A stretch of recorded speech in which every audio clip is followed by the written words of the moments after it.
이제 기록형 특강인데 오늘 첫날이니까 너무 빡세게 하지는 않아야 될 텐데 그렇게 하긴 어려울 것 같고 일단 다음 주에는 시험을 보겠습니다. 수업 시작 전에 요건사실론 쪽지 시험을 좀 보고 민사 기록형 미니 테스트를 좀 보겠어요. 미니 테스트는 특별한 건 아니고 테미스 친구들은 익숙하겠지만 이제 조그만 거 청구 지지 한두 개 정도 쓰는 시험을 좀 보도록 하겠어요. 우리 K2 친구들도 좀 익숙해져야 될 필요가 있기 때문에 미니 테스트 시험을 보겠습니다. 채점은 못하지만 시험 보고 제가 바로 강평을 해서 자기 스스로 조금 잘 채우지 못한 부분을 채울 수 있도록 했으면 합니다. 사실 변시 합격하는 데 있어서 가장 어려운 과목을 뽑아라 그러면 대다수가 민사 기록형을 뽑을 거예요.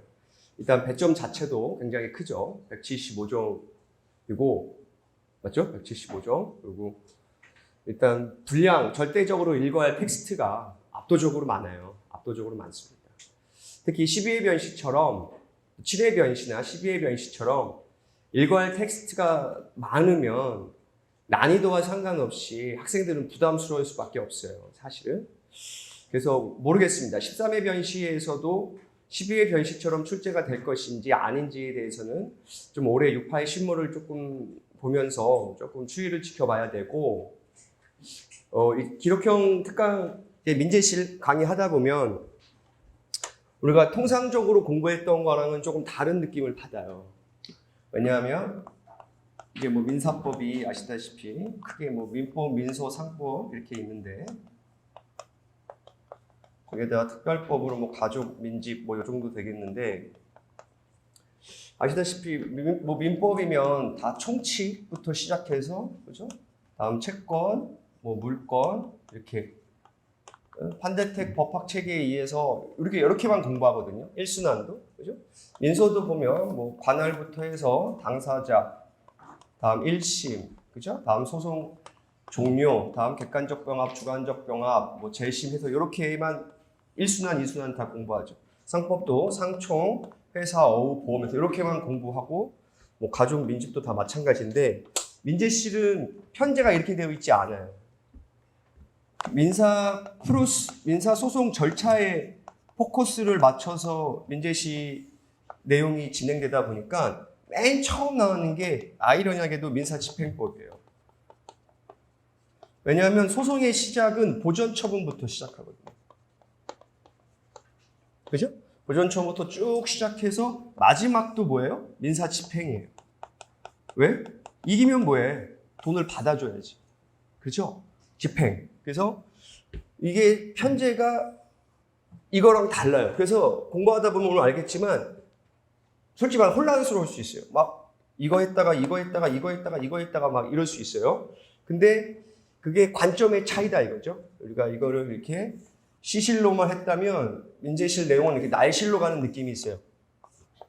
그래서 관련 쟁점이 낯설게 느껴져요. 그래서 오늘 공부하는데 내가 분명 아는 내용인데 낯설게 느껴진다? 정상적인 거예요. 내가 아는 건데 똑같이 느껴진다? 그럼 나가야 돼. 여기 있으면 안 돼. 그 친구는 이 수업이 불필요해. 나는 똑같이 느껴지는데? 그러면 굉장히 우수한 친구예요. 우수한 친구. 그래서 오늘 강의는 민기록 점수 90점 이하를 수험생을 대상으로 하는 수업이기 때문에 조금 쉽게 할 거예요. 쉽게. 아시겠죠? 그래서 90점 이하를 대상으로 하는 수업이에요. 이 개념정리 특강은. 그래서 고득점 학생을 대상으로 하는 특강이 아닙니다. 그래서 조금 난이도가 낮고 다음에 이제 신모 전에 한 3회차에서 4회차 정도 특강이 있어요. 신모 대비용으로. 왜냐면 신모를 반드시 또 합격해야 되는 친구들이 있어가지고 그때 이제 풀세트로 한 3회 정도 하는데 그때가 한 중이고 이제 3순환 마치고 파이널 특강 할 때는 진짜 실전 난이도 그렇게 올리신다고 보면 돼요. 그래서 오늘 할 때 좀 쉬울 거예요. 쉽게 하다가 서서히 올라갈 테니까 그렇게 아시면 되겠어요. 그래도 실전감이 중요하기 때문에 당장 다음 시간부터 요건사실론 쪽지 시험 보고 다음 미니 테스트 하면서 좀 여러분 감을 조금씩 더 끌어올릴 수 있도록 하겠다.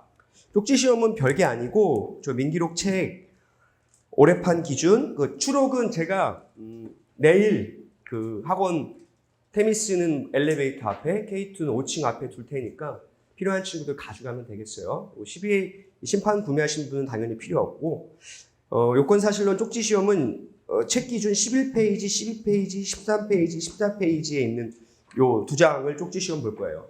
외워오면 통상 한 7분 내에 다 쓰실 수 있어요. 그래서 이렇게 보고 그 다음 민기록 테스트를 하겠다. 한두 개 정도 청구취지 쓰는 연습을 좀 해야 돼요.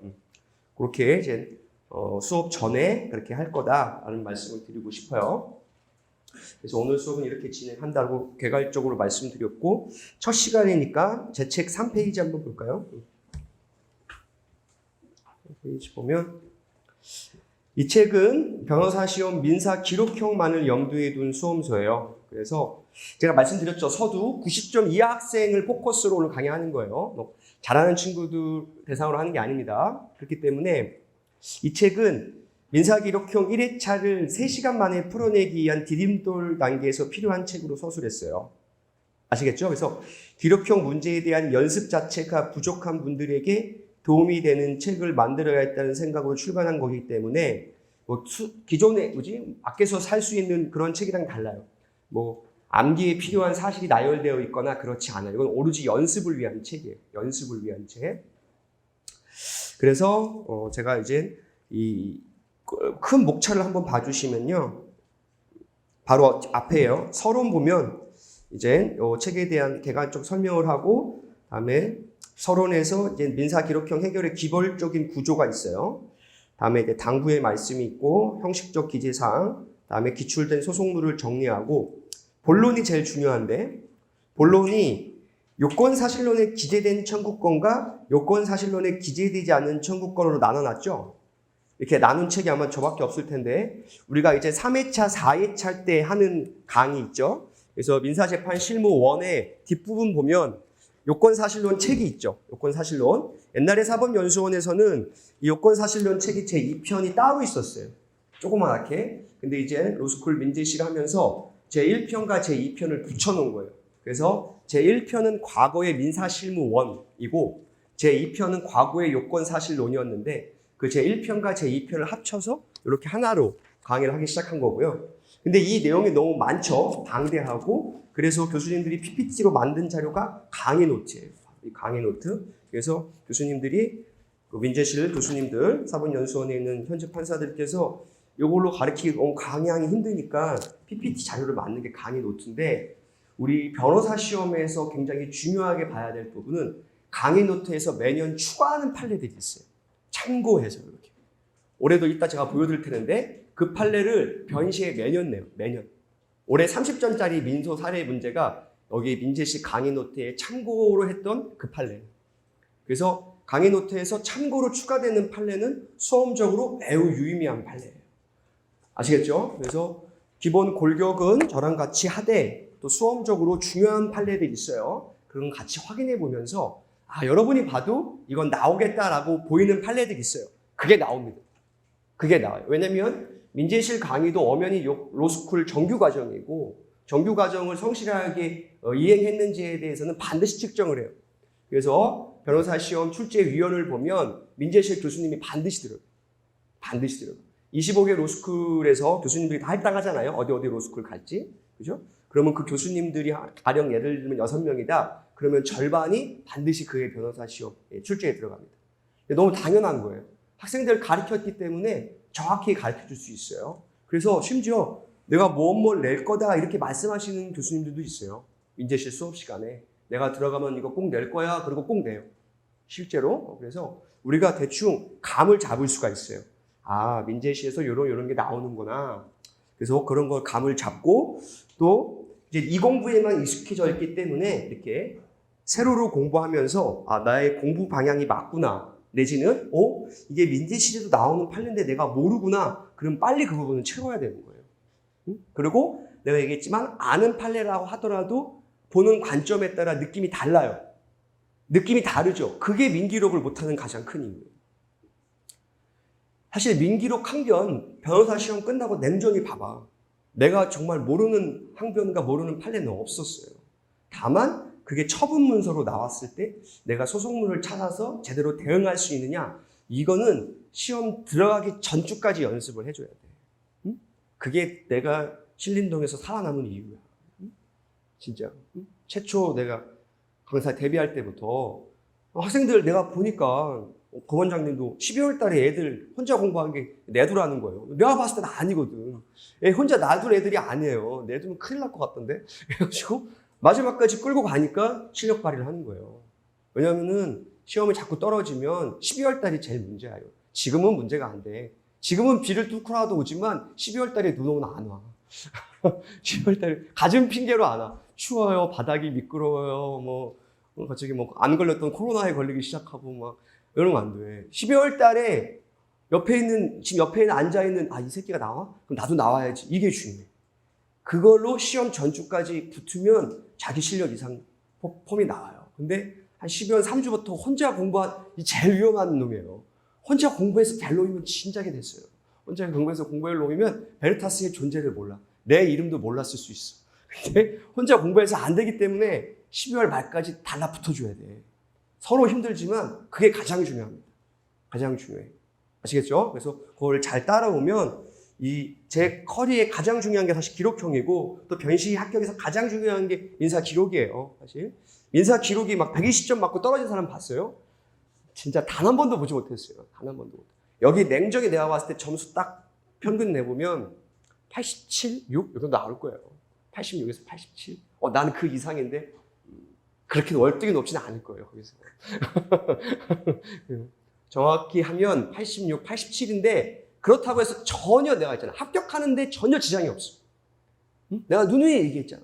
내가 그 친구 아직도 기억나는데 여학생이었어요. 애기도 있었고 한데 자기는 진짜 막 나한테 막 울면서 별 얘기를 다 하면서 나는 학벌도 진짜 빠하고 막 버스 겉에 들어갔는데 나는 민족 보면 진짜 너무 힘들대. 나는 그걸 읽을 수가 없대. 그래서 내가 그랬어. 5개 중에서 3개만 맞춰도 90점이 맞는다. 그러니까 누구누구씨 마지막까지 민기력 연습 풀면서 뒤에 계정물 버려도 된다. 그 친구 진짜 딱 90점 맞아서 합격했어요.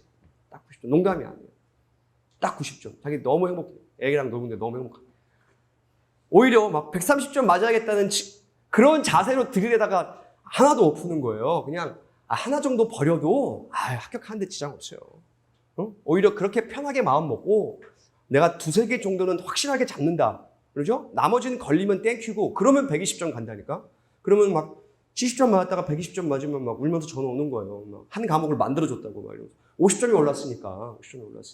오히려 그렇게 편안한 마음으로 공부해야지. 나는 130점 맞을 거야. 그럼 130점 안 나와요. 기록형은 그렇게 만만한 시험은 아니에요. 오히려 편안하게 절반만 맞춰도 합격에 필요한 점수는 받아요. 여러분 12회 변시도 마찬가지거든. 12회 변시 상당히 어려웠어요. 우리 테미스에서도 해봤잖아. 8천만 원이 안 나와. 2억에서 1억 소멸하고 8천만 원이 안 나온다니까. 180명 봤는데 8천만 원이 한 160명이 안 나와. 한 20%, 20명만 8천만 원이 나온다고. 실전이었던 달았을 것 같아요? 8천만 원이 안 나와. 그래도 합격할 사람 합격해. 그러니까 내가 할 수 있는 최선을 다하고 마지막 전투까지 하나의 소속물만 내가 정확히 맞춘다. 이 마음을 잃지 않는 게 중요해. 그러면 그 친구는 붙어요. 괜히 막 꼬리가 몸통을 흔들면 안 돼. 그리고 막 솔직히 좀 편하게 얘기할게요. 좀 성적이 안 좋은 친구들일수록 특정 강사가 오늘 꼭 나왔다고 작년에 유류분이 나올 거라고 계속 지랄을 하더라고. 그래서 내가 유류분으로 논문을 쓴 사람인데 유류분은 절대 나올 수가 없어. 안 나오잖아요. 낼 수가 없어요. 그런 것들. 그러니까 그냥 평범한 게 나와요. 평범한 게. 내가 충분히 맞출 수 있는 문제가 나와. 근데 내가 연습을 안 하면 못 써. 시험장에서. 아시겠어요? 그래서 거기에 포커스를 맞춰서 차분하게 하면 돼. 그리고 뒤로 갈수록 자극적인 말을 하거나 자극적인 판례를 갖고 오는 사람들과 강사는 멀리 해야 돼. 그거는 거의 사자의 가능성이 높아요. 공포 마케팅으로 마지막에 돈을 벌어먹겠다는 수작인데 인생 그렇게 생각하면 안 돼요. 수험생은 평범한 게 나와. 평범한 게. 나와야 될 게 나와. 그때 내가 흔들리지 않고 적어주면 돼. 오히려 청취 쓸 때 매매 원인이나 빠뜨리지 마. 매매 원인이나 소유등 청구 쓸 때. 제발 그런 기초적인 것들 그때 한 거나 빠뜨리지 말고 써야 될 것만 써보면 90점 나와. 90점 나와. 당연히 그 이상 나오면 땡큐고. 그렇게 차분하게 해주면 되겠어요. 그다음에 3페이지 따라서 이제 첫 시간이니까 조금 진짜 맨 하부터 시작할게요.